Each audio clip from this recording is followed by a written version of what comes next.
Speaking of Honorable Sotsi and others to consult on low tones, and I was in that team, and we respected your instructions and guidance. And then this immature boy, Mr. Speaker, comes to say that you are protecting him from the corrupt. Who is corrupt? Now, is he referring that we are more corrupt than him who goes to Ruto to pick money? Now let's leave this every day. You know, and he's picking money from the face of corruption, and then he calls others corrupt. That is something we cannot accept, Mr. Speaker. Honorable Mbadi, you know, he has to withdraw that. Otherwise, we are not. You are a very seasoned Honorable Mbadi. Stop being stupid. Order. Honorable Mbadi, you see, you are a very serious and seasoned politician serving your third term. You see, we cannot, we cannot right a wrong with another wrong. I agree with you to the extent that actually what he said initially was completely unnecessary, and I want him to withdraw. But again, on the other hand, you have also put me in another situation whereby I am very uncomfortable with me imagining that I'm presiding over a house of boys and girls. These are mature members of parliament in their own rights, elected by their own people. So, Honorable Ndindi Nyoto, surely you will have to withdraw that particular one. It was unnecessary because the members whom I had asked to consult in lower tones actually accepted to do that. So please, just withdraw that before we go to the next point. Yeah, that you must withdraw. Thank you, Mr. Speaker, even for ordering Honorable Mbadi to withdraw. No, you must withdraw that one, and this is on a serious, very Mr. serious Speaker, note. I withdraw. Yes, and apologize, because it is not necessary. And apologize, Mr. Speaker. Thank you very much. We will stop it there. Yeah. So the issue of Honorable Mbadi, that I do not even want to revisit again, but it was also out of order. So proceed. But Mr. Speaker, for the record, he also ought to withdraw because boys in this country are known. Well, and there are no boys in this house, Mr. Speaker. Therefore, for the record, I urge and plead that he also ought to withdraw. Well, Honorable Mbadi, really, so that we balance the whole thing, that the issue of, boys is really not right. No, Mr. Speaker. Just withdraw that one. And I know you, Mbadi, you really don't have to. Mr. Speaker, now that Honorable Ndindi Nyoto has accepted to behave well, I will withdraw. But you should know there are also big boys and small boys in every organization.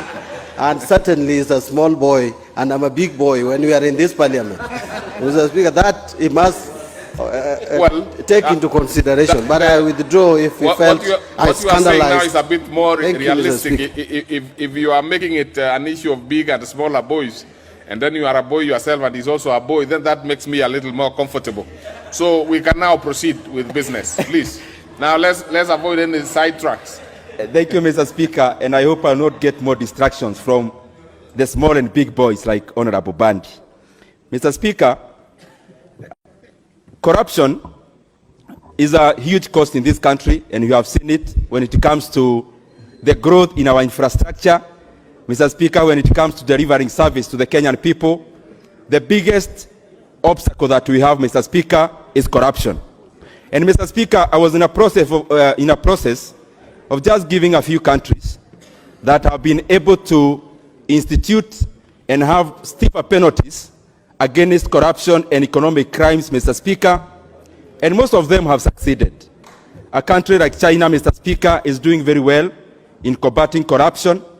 Mr. Speaker, a country like South Korea is doing very well in combating corruption. Mr. Speaker, a country like Singapore, and I want to cite something that happened in Singapore in 1984, Mr. Speaker, when the then Minister for Housing, Mr. Speaker, was seen to have been corrupted by the contractors who were doing the housing project in Singapore. And Mr. Speaker, when this gentleman learned that the equivalent of EACC of Singapore, we are looking for him, he started looking for help from the then Prime Minister Lee Kuan Yew. And Mr. Speaker, Lee Kuan Yew advised the gentleman, who was actually his friend, to first of all finish up with the equivalent of EACC, and then he can look for him. Mr. Speaker, in a matter of 2 weeks, the then minister in Singapore for housing committed suicide, and he left a suicide note, Mr. Speaker, that he could not face the shame of putting the government in such kind of a circumstance. Mr. Speaker, in our country, we need to have that kind of spirit, Mr. Speaker, where public officers, where even contractors are at stage one ashamed of even engaging in corruption. But Mr. Speaker, penalties are also good, Mr. Speaker, so that we have deterrent for people who might think of profiting from public resources. And Mr. Speaker, corruption is just not about bribes. Corruption comes in many ways, Mr. Speaker.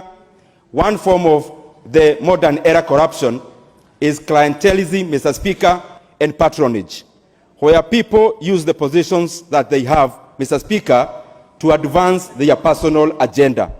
And Mr. Speaker, maybe the reason why, if you look at Africa, there are so many talented and brilliant young people engaging in politics, Mr. Speaker, across board in Africa.